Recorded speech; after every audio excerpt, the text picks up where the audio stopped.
ಅಭಿವೃದ್ಧಿಯನ್ನು ಕಂಡಂಥ ಕೆಲವರು ನಾಯಕರುಗಳು ಏನು ಅದ್ರ ಬಗ್ಗೆ ಅವ್ರು ಹಿಂಗೆ ಮಾಡ್ತಾರೆ ಹಿಂಗೆ ಮಾಡ್ತಾರೆ ಅಂತ ಹೇಳ್ತಾರೆ. ಅದರಲ್ಲಿ ಅನುಭವಸ್ಥರಿದ್ದಾರೆ, ಹಿರೀಕರಿದ್ದಾರೆ, ಅವರು ಮಾತಾಡೋ ರೀತಿಗಳೇ ಬೇರೆ. ಹಿರೀಕರುಗಳು ಮಾತಾಡ್ತಾರೆ ಏನು, ಈಗ ಮೊನ್ನೆ ಯಾರೋ ಮಾತಾಡಿದ್ರು, ರಂಗೋಲಿ ಬಿಡೋಕ್ಕೆ ಬಂದು ಅಲ್ಲ ಎಮ್ಮನ ಕೇಳಿದೆ, ಅವರೇ ಹೇಳ್ಬೋದಾಗಿತ್ತು. ಎಮ್ಮನ ಕೇಳಿದೆ, ಈಗ ಮೊದಲು ರೋಡ್ ಆಗಿತ್ತು, ಆಮೇಲೆ ರಂಗೋಲಿ ಬಿಟ್ವಿ ಅಂತ ಅವ್ರು ಹೇಳಿದ್ರು. ಅವ್ರು ಬುದ್ಧಿವಂತಿಕೆಯಿಂದ ಮಾತಾಡಿದ್ರು. ಆದರೆ ಏನು ನಮ್ಮ ನೆಲಮಂಗಲದಲ್ಲಿ ನಮ್ಮ ಜನಾಂಗದಲ್ಲೇ ಹುಟ್ಟಿ ಬೆಳೆದಿರೋಂತಕ್ಕಂಥ ಒಬ್ಬ ಭಾಸ್ಕರ್ ಪ್ರಸಾದ್ ಒಬ್ಬ ವ್ಯಕ್ತಿ, ಅವನು ಏನು ಮಾಡ್ತಾಯಿದ್ದಾನೆ, ಇಡೀ ಸಮೂಹ ನಮ್ಮ ಸಮೂಹ ಎಲ್ಲ ಏನಿದೆ, ಇಷ್ಟೊಂದು ಜನ ನಾಯಕರುಗಳು ಏನಿದ್ದಾರೆ, ಎಲ್ಲ ನಮ್ಮ MLA ಅವರು ಪರವಾಗಿದ್ದಾರೆ. ಯಾಕೆಂದರೆ ಏನೋ ಒಂದು ಅಭಿವೃದ್ಧಿ ಕೆಲಸನೂ ಮಾಡ್ತಾವ್ರೆ, ನಮ್ಮವರು ಅಂತ ಬಂದಿದ್ದಾರೆ. ಇದು ಎಷ್ಟು ದಿನ ಇರುತ್ತೋ ಇರೋಲ್ವೋ, ಒಂದು ಏನು ಮೀಸಲಾತಿ ಇದು, ಅಲ್ಲಿವರೆಗೂ ಅಟ್ಲೀಸ್ಟ್ ನಮ್ಮವರು ಅಂತ ಬಂದಾಗ ನಾವು ಅವ್ರನ್ನ ಸಹಕರಿಸಿ ಅವ್ರಿಗೆ ಅನುಕೂಲ ಮಾಡಿಕೊಟ್ಟಾಗ ಅವ್ರು ಇನ್ನೂ ಮುಂದೆ ಒಳ್ಳೆ ಕೆಲಸಗಳು ಮಾಡೋಕ್ಕೆ ಅನುಕೂಲ ಆಗ್ತದೆ. ಅದರಲ್ಲಿ ಇವನೊಬ್ಬ ಹುಳ ಥರ ಉಟ್ಕೊಂಬಿಟ್ಟು ನೆಲಮಂಗಲದಲ್ಲಿ ಅವನು ಹೇಳ್ತಾನೆ, ನಾನು ಈ ಊರಲ್ಲಿ ಹುಟ್ಟಿ ಬೆಳೆದವನು ಅಂತ. ಅವನು ಇಲ್ಲೆಲ್ಲ ಹುಟ್ಟಿ ಬೆಳೆದಿದ್ದು ಮಾಗಡಿ ರೋಡಲ್ಲಿ ಹುಟ್ಟಿದವನು ಅವನು. ಅವನೇನು ಮಾಡ್ತಾನೆ, ಇಲ್ಲಿ ಬಂದ್ಬಿಟ್ಟು ಇಲ್ಲದೆಲ್ಲ ಮಾತಾಡಿ ಅವ್ನು ಬಂದಿದ್ದು 78-79 ನೆಲಮಂಗಲಕ್ಕೆ. ಇಲ್ಲಿ ರಾಜ ಆರ್ಟ್ಸ್ ಅಂತ ಹೇಳ್ಬಿಟ್ಟು ಒಂದು ಪೆಟ್ಟಿ ಅಂಗಡಿನಲ್ಲಿ ಬ್ಯಾನರ್ ಬರೀತಾಯಿದ್ರು. ಆ ಯಪ್ಪ ಸ್ವಲ್ಪ ಹ್ಯಾಂಡಿಕ್ಯಾಪ್ಟ್ ಅವರು. ಆ ಯಪ್ಪನ ಜೊತೆ ಸೇರಿಕೊಂಡು ಈ ಯಪ್ಪ ಬ್ಯಾನರ್ ಬರೆಯೋಕ್ಕೆ ಅಲ್ಲಿ ಬಂದನು. ಪಕ್ಕದಲ್ಲಿ ನಮ್ಮ DSS ರೂಮ್ ಇತ್ತು. ಆ ರೂಮಲ್ಲಿ ಬಂದು ಕೈ ಕಟ್ಕೊಂಡು ನಿಂತ್ಕೊತಾ ಇದ್ದ. ನಿಂತ್ಕೊಂಡು ಎಲ್ಲ ವೈಖರಿಗಳನ್ನು ನೋಡಿ, ರಾಮಪ್ಪರು ಅಧ್ಯಕ್ಷರಾಗಿದ್ದರು ಅವಾಗ, ಎಲ್ಲ ನೋಡ್ಕೊಂಡು ಇದು ಮಾಡ್ಕೊಂಡು ಏನು ಮಾಡ್ದ, ಸ್ವಲ್ಪ ದಿನ ಅಲ್ಲಿ ಜೊತೆಲೇ ಓಡಾಡ್ಕೊಂಡಿದ್ದ. ಅದಾದಮೇಲೆ ದುಡ್ಡಿನ ಆಸೆ ಜಾಸ್ತಿ ಆಗೋಯ್ತು ಅವನಿಗೆ. ಇದು ಪ್ರೊಫೆಸರ್ BK ಅವರ ಸಂಘಟನೆ, ಇಲ್ಲಿ ಯಾವುದೂ ನಡೆಯಲ್ಲ, ಇಲ್ಲಿ ನಾನೇನು ಮಾಡೋಕ್ಕಾಗಲ್ಲ, ನಾನು ಇವ್ರ ಮುಂದೆ ನಾನು ಬೇಯಲ್ಲ ಅಂದ್ಬಿಟ್ಟು ಎಂಥದೋ ಒಕ್ಕೂಟ ಅಂತ ಕಟ್ಕೊಂಡು ಹೊರಗಡೆ ಹೊರಟೋದ. ಹೋಗಿ ಆದಮೇಲೆ ಅಲ್ಲಿ ಇಲ್ಲಿ ಅದು ಇದು ಮಾಡ್ಕೊಂಡು ಏನೇನೋ ಮಾಡ್ಕೊಂಡು ಕೊನೆಗೆ ಆಂಜನೇಯಮೂರ್ತಿ ಅವರು ಸೋಲಕ್ಕೂ ಈ ಅಪ್ಪನೇ ಕಾರಣ. ಆಂಜನೇಯಮೂರ್ತಿ ಸೋಲಕ್ಕೂ ಇದೇ ಕಾರಣ. ಅವರು ಎಲ್ಲೆಲ್ಲೋ ಓಡಾಡ್ಕೊಂಡು ಏನೋ ಮಾಡ್ಕೊಂಡಿದ್ರು. ಅದೇನೋ ಲಾಸ್ಟ್ಗೆ ಈ ಅಪ್ಪನ ಹತ್ರ ಸೇರಿ ಕರ್ಕೊಂಡಾಗ ಅವಾಗಿಂದ ಇವನಿಗೆ ಇದಾಗೋಯ್ತು. ಏನು ಮಾತಾಡ್ತಾನೆ, ಏನು ಬಿಡ್ತೀನಿ ಗೊತ್ತಿಲ್ಲ. ಕೆಲಸ ಇರೋದು SDPIನಲ್ಲಿ, ಕೆಲಸ ಮಾಡೋದು JDS BJPನಲ್ಲಿ. ಈ ಥರ ಕೆಲಸಗಳು ಮಾಡ್ಕೊಂಡು ಯಾರೆಲ್ಲಿ ಕರೀತಾರೆ ಅಲ್ಲಿ ಹೊಡೋಗ್ಬಿಡೋದು, ಅಲ್ಲಿ ಹೋಗ್ಬಿಟ್ಟು ಕಚ್ಚ ಮಾತಾಡ್ತಾರೆ. ಅವರು ಬೇಜಾರು ಮಾಡ್ಕೊಂತಾರೆ ಮಾತಾಡೋದನ್ನ. ಅದು ಇವನು ಅರ್ಥ ಮಾಡ್ಕೊಳ್ಳಲ್ಲ, ಇವನು ಬೇಜಾರು ಆಗಲ್ಲ. ಯಾರು ಎಷ್ಟು ಜನ ಬೈದಷ್ಟು ಖುಷಿನೇ ಅವನಿಗೆ. ಈ ಥರ ಮಾಡಿಕೊಂಡು ನೆಲಮಂಗಲದಲ್ಲಿ ಈಗ ನಮ್ಮ MLA ಅವ್ರ ಬಗ್ಗೆ ಯಾರು, ಇಡೀ ನಮ್ಮ ನೆಲಮಂಗಲ ತಾಲೂಕಲ್ಲಿ ನಮ್ಮ ಯಾರೋ ಅವ್ರ ಬಗ್ಗೆ ಮಾತಾಡಲ್ಲ. ಇವನೊಬ್ಬನೇ ಮಾತಾಡ್ತಾನೆ. ಯಾಕೆ ಮಾತಾಡ್ತಾನೆ? ಇವನೇನು ಮಾಡಿದ್ರನಲ್ಲವ ಇವನು? ಯಾಕೆ ನಮ್ಮ ಸಮೂಹದಲ್ಲಿ ಯಾಕಿದ್ದಾನೆ ಇವನು? ಈಗ ನಮಗೆ ಇವನು ಇಲ್ಲಿ ಹುಟ್ಟು ಬೆಳೆದಿದ್ದೇ ಇರೋದ್ರಿಂದ ಇವನು ನಮ್ಮವನ ಅಂತ ನಮಗೆ ಡೌಟ್ ಆಗಿಬಿಟ್ಟಿದೆ. ಈ ಥರ ಇದು ಮಾಡ್ತಾನೆ.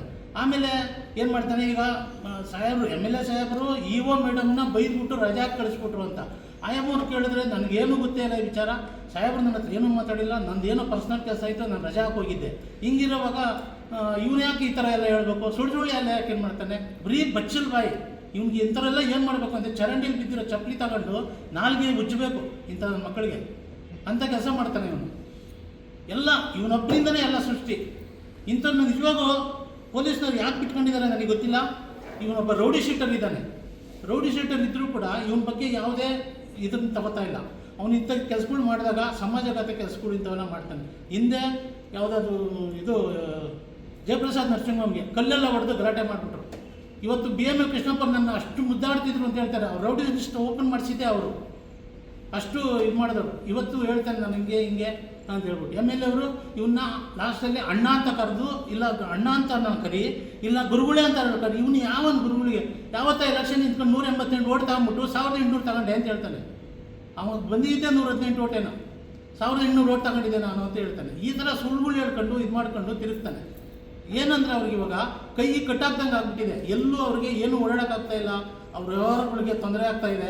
ಈ ಥರ ನಮಗೆ MLA ಬಂದಾಗಿಂದ ಈ ಥರ ಆಗ್ಬಿಡ್ತಲ್ಲ. ಈಗೇನಂದರೆ MLA ಅವರೂ ಏನೂ ತಿನ್ನಲ್ಲ, ಇನ್ನೊಬ್ರಿಗೂ ತಿನ್ನೋಕ್ಕೆ ಬಿಡಲ್ಲ. ಅವ್ರು ಏನು ಅಧಿಕಾರಿಗಳು ಮಾಡುವಾಗ ಇವ್ರು ಏನು ಮಾಡ್ತಾರೆ, ಯಾರ್ದೋ ಒಬ್ರದ್ದು ಪತ್ರ ತಗೊಂಡೋಗೋದು, ಅದು ನಾಲಾಯಕ ಅಂತ ಕೇಳೋದು, ಅಧಿಕಾರಿಗಳು ಧಮಕಿ ಹಾಕೋದು, ಅವ್ರು ಸರಿ ಇಲ್ಲ ಇವ್ರು ಸರಿ ಇಲ್ಲ ಅಂತ ಹೇಳೋದು. ಅವರು ಇವ್ರಿಗೆ ಎದ್ರಕೊಂಡು ರಜೆ ಹಾಕೋತಾರೆ ಹೊರತು MLA ಅವ್ರು ಬೈತಾರೆ ಅಂತಾಗಲಿ ಇನ್ನೊಬ್ರು ಏನೋ ಮಾಡ್ತಾರೆ ಅಂತಾಗಲಿ ಯಾವತ್ತೂ ಮಾಡಿಲ್ಲ. ಈ ಥರ ಅಲಕ ಕೆಲಸಗಳು ಮಾಡ್ತಾರೆ. ಇವನೊಬ್ಬ ಲೋಫರ್ ಇವನು. ನಿಜ ಹೇಳ್ಬೇಕು ಅಂದರೆ ನಮ್ಮ ನೆಲಮಂಗಲದಾಗ ಇರೋಕ್ಕೆ ನಾಲಾಯಕ. ಇವನು ಬಂದಾಗಿಂದನೇ ನೆಲಮಂಗಲ ಹಾಳಾಗಿ ಹೋಗ್ತಾ ಇದೆ. ಇವರೆಲ್ಲ ರೌಡಿಸಮ್ ಕಟ್ಕೊಂಡು ಎಲ್ಲ ಕಡೆ ಗಲಾಟೆ ಮಾಡಿ ಅವಾಗಿಂದನೇ ರೌಡಿಸಮ್ ಸ್ಟಾರ್ಟ್ ಆಗಿತ್ತು.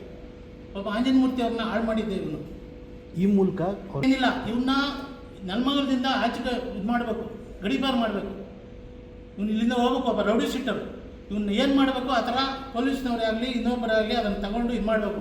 ಅವನಿಗೆ ಇನ್ನೊಂದು ಮೊದಲೇ ರೌಡಿ, ಈ ಥರ ರೌಡಿಸಮ್ ಕೆಲಸ ಮಾಡ್ತಾನೆ. ಅವನಿಗೆ ಬಂದೂಕು ಬೇರೆ ಸಪ್ಲೈ. ಮೊದಲು ಅದನ್ನು ಕಿತ್ಕೊಬೇಕು ಪೊಲೀಸ್ನವರು ವಾಪಸ್ ಕಿತ್ಕೊಂಡು ಅವನ್ನ ನರ್ಮಗದಿಂದ ಗಡಿಪಾರು ಮಾಡಬೇಕು. ನಮ್ಮ ಜನ ಏನು ನಮ್ಮ ಜನ ಇದ್ದಾರೆ ಒಳ್ಳೆಯವರು ಮಾದಿದ್ರು ನಾವೆಲ್ಲ ಹೆಂಗೆ ಒಟ್ಟಿಗಿದ್ದೀವಿ, ನಮ್ಮನ್ನೆಲ್ಲ ಹಾಳು ಮಾಡ್ಬಿಟ್ಟ, ಒಬ್ರಿಗೊಬ್ರು ಸೇರಿದಂಗೆ ಮಾಡ್ಬಿಟ್ಟ. ಎಲ್ಲ ಸುಮ್ಮನೆ ಮಾಡಿ ಮೈಸೂರು ಕಡೆ ಹೋಗಲಿ ಚಪ್ಪಲಿತನ ಹೊಡಿತಾರೆ ಅವನಿಗೆ.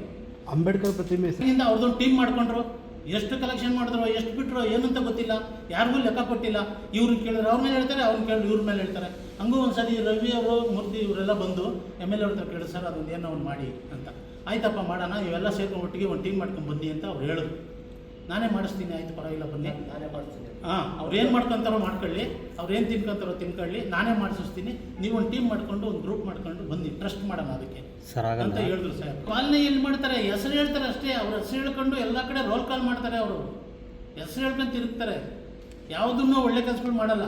ನಾನು ಹೇಳಿದ್ನಲ್ಲ, ಈಗ SDPIನಲ್ಲಿ ವರ್ಕ್ ಮಾಡಿ ಹೆಸರಿದೆ ಅಲ್ಲಿ, ಇಲ್ಲಿ ಬಂದು ಇಲ್ಲೆಲ್ಲೋ ಕೆಲಸ ಮಾಡ್ತಾರೆ.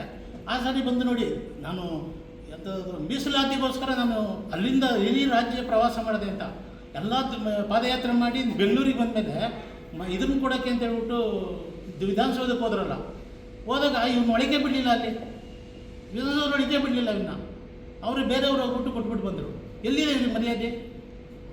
ಇವ್ರ ಮರ್ಯಾದೆನೇ ಇವರೇ ಹಾಳು ಮಾಡ್ಕೊತಾರೆ. ಒಂದು ಗೌರವವಾಗಿರಬೇಕು ಎಲ್ಲೇ ಆಗಲಿ. ಈಗ ನಮ್ಮವರು ಅಂತ ನಾವು ಇಷ್ಟು ದಿನ ಸುಮ್ಮನಿದ್ವಿ, ಆದರೆ ಇವನು ನಮ್ಮವನಲ್ಲ ಅನಿಸ್ತದೆ. ಇವ್ನು ಹೋಗಿ ಅಣ್ಣ ಅಣ್ಣ ಅಂತ ನಮ್ಮ ಮನೆಯವ್ರು ಕರೆಕಾಗ್ತದೆ. ಇವ್ನು DNA ಚೆಕ್ ಮಾಡ್ಬೇಕು ಮೊದಲು, ನಮ್ಮವನ ಯಾರು ಅಂತ.